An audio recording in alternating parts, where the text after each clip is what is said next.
महंगाई की मार तो फिर भी शायद कोई झेल ले, लेकिन युद्ध की मार से आप कैसे बचेंगे? यूक्रेन के बूचा में रूस के नरसंहार से पूरी दुनिया दहल उठी है और अब वॉर जोन से एक ऐसी तस्वीर सामने आई है जिसे देखकर हर कोई रो रहा है। ये तस्वीर है 2.5 साल की एक बच्ची की, जिसकी पीठ पर उसकी मां ने एक मैसेज लिखा है। यूक्रेन की उस मां ने ऐसा क्यों और क्या लिखा जिसे पढ़कर नहीं बल्कि देखकर आपका कलेजा कांप जाएगा। टाइम्स नाउ नवभारत की इस सुपर इमोशनल रिपोर्ट में देखिए।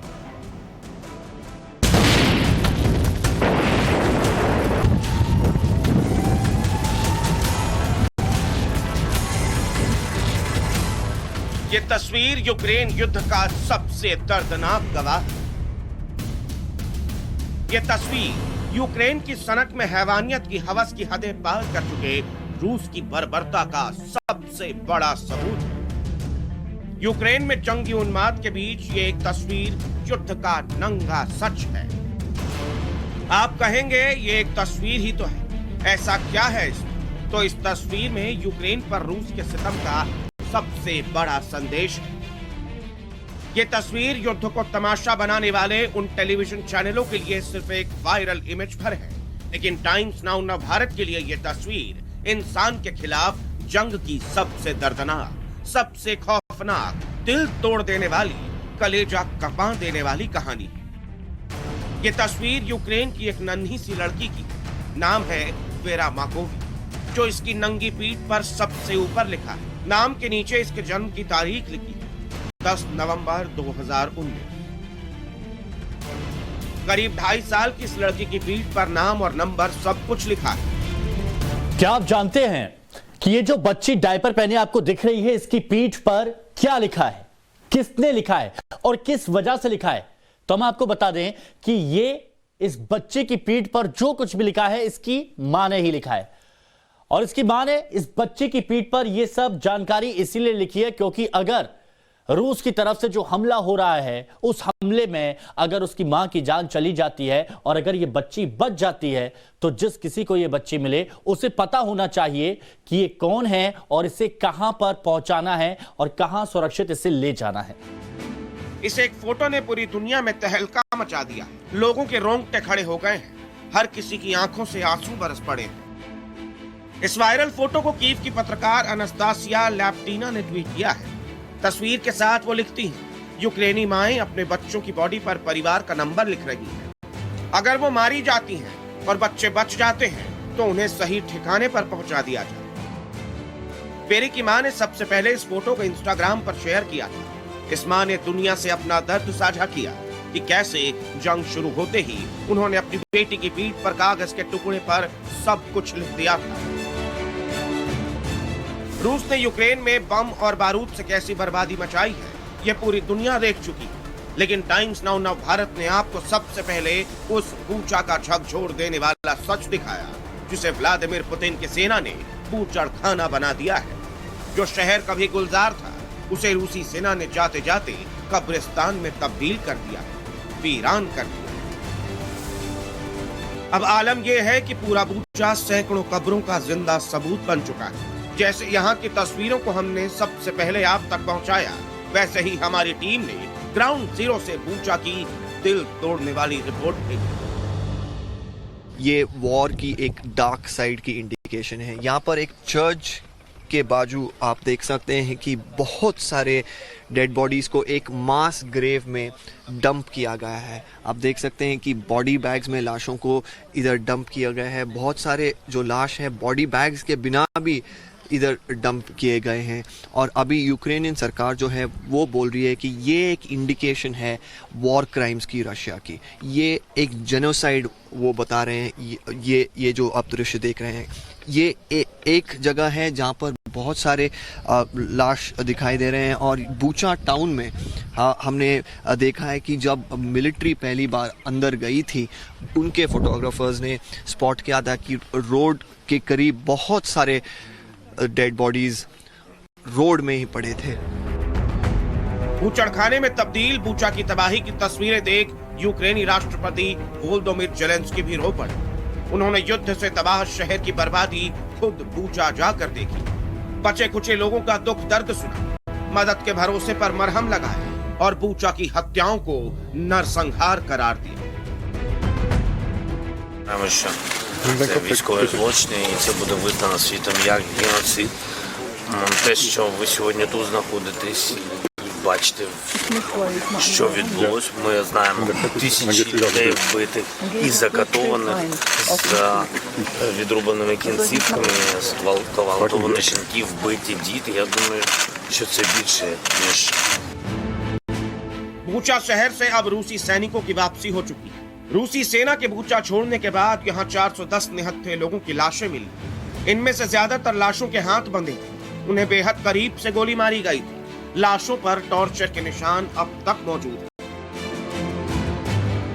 जिस शहर में रूस ने जुल्म की इंतहा कर दी, बर्बरता की सारी हदें लांघ दी, जो इलाका युद्ध में हैवानियत के एपिसेंटर के तौर पर दुनिया के सामने आया है, वो यूक्रेन में कहां है, आपको मैप के जरिए दिखाते हैं।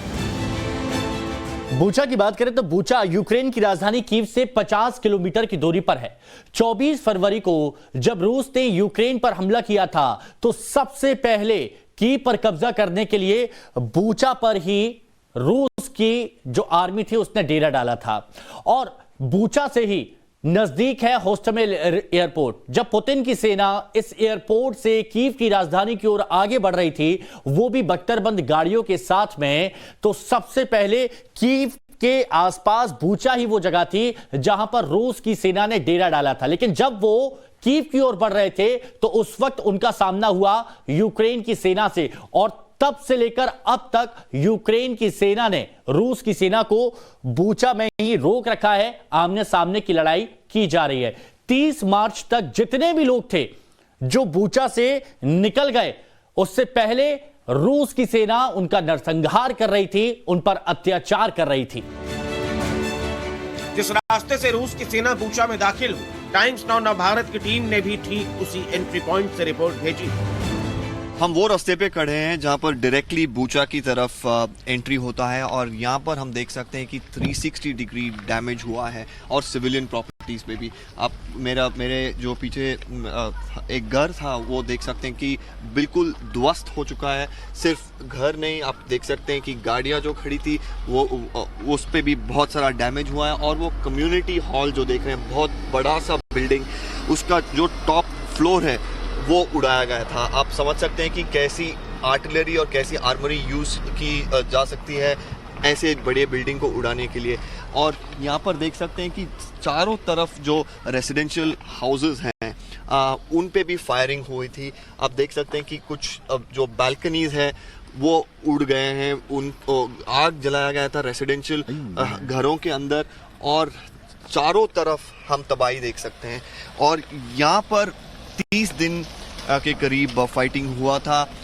यहाँ ये जो रास्ता हम खड़े हैं, एक तरफ से बूचा की तरफ जाता है, एक तरफ इरपिन की तरफ। बूचा से कीव जाने के रास्ते में दोनों देशों की सेना में भीषण युद्ध हुआ। टैंकों से नॉन स्टॉप गोले दागे गए। आलम यह है कि यहाँ अब भी कदम कदम पर तबाही के निशान मौजूद हैं।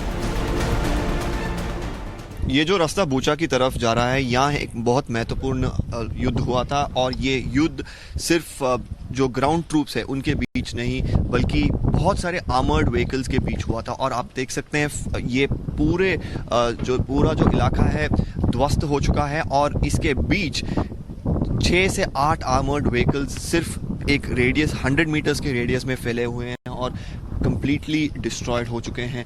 आसपास के घर में कुछ नहीं बचा। आप समझ सकते हो कि इतने सारे आर्मर्ड व्हीकल्स जब एक साथ फाइट करते हैं तो कितना डिस्ट्रक्शन हुआ होगा। ना बल्कि सिर्फ ये जो घर आप देख रहे हैं आसपास, बल्कि जो इससे पीछे भी हैं वो घरों में भी इम्पैक्ट दिखाई दे रहा है हमें। और हमें ये समझना होगा कि यहाँ पर एक एम्बुश लॉन्च की गई थी यूक्रेनियन आर्मी से, क्योंकि जब इतने सारे टैंक एक साथ होते हैं उन्होंने शायद यहाँ पर एक मिसाइल अटैक किया था क्लस्टर में डिस्ट्रॉय करने के लिए बहुत सारे आर्मर्ड व्हीकल्स को, क्योंकि उनके पास ब्रिटिश के एंटी टैंक मिसाइल्स है, US supplied anti tank missiles है और यूक्रेनियन भी है। शायद वो यूज़ हुआ होगा इतने सारे रशियन टैंक्स को डिस्ट्रॉय करने के लिए एक ही जगह में।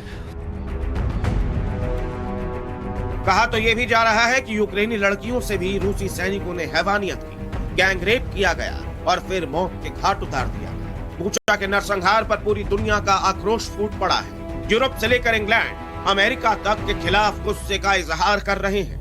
अमेरिकी प्रेसिडेंट जो बाइडेन ने रूसी राष्ट्रपति पुतिन के खिलाफ वॉर क्राइम के तहत मुकदमा चलाने की वकालत की। You may remember I got criticized for calling Putin a war criminal.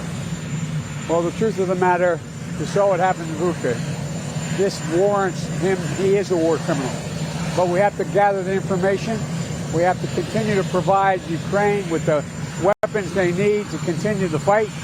And we have to gather all the detail so this can be have a war crime trial. This guy is brutal. And what's happening in Bucha is outrageous. Bucha नरसंहार के विरोध में America ने रूस को UNHRC से बाहर निकालने की मांग की है। सोशल मीडिया प्लेटफॉर्म फेसबुक और इंस्टाग्राम ने भी विरोध में #बूचा किलिंग्स को अनब्लॉक कर दिया है। पहले हिंसक कंटेंट के चलते इस हैशटैग को ब्लॉक किया गया। बूचा शहर के नरसंहार की वजह से जर्मनी ने 40 रूसी डिप्लोमेट्स को अपने देश से बाहर निकाल दिया। हालांकि रूस ने इन आरोपों को सिरे से खारिज किया। बूचा की तस्वीरों को फेक और प्रोपेगेंडा वाला बताया है। बताया जा रहा है कि रूस का फोकस अब यूक्रेन के डोनबास इलाके पर है। ऐसे में उसकी सेना ने इरपिन को भी खाली कर दिया। इरपिन से रूसी आर्मी लौटी तो अब यहाँ के लोगों की वापसी हो रही है। युद्ध के शुरुआती दिनों में ही कई परिवार की चले गए थे, लेकिन अब वो इरपिन लौट रहे हैं। लेकिन यहाँ उनके घर तबाह हो चुके हैं। बमबारी से आशियाने पूरी तरह उजड़ चुके हैं। अब इन लोगों के सामने फिर से घर बसाने की चुनौती है। यूक्रेन की बर्बादी देख रेड क्रॉस ने भी दोनों देशों से इंसानियत के नाते जरूरतमंदों तक मदद पहुंचाने के लिए रास्ता देने की गुहार लगाई। इरपिन की तस्वीर देखी, जहां इमारतें मलबों में तब्दील हो चुकी हैं। इस वीरान शहर में सिर्फ वो लोग ही बचे हैं जो चलने फिरने में लाचार हैं। ऐसे में रेड क्रॉस ने इन मजबूर लोगों तक मदद पहुंचाने के लिए यूक्रेन और रूस से रास्ता देने की अपील की।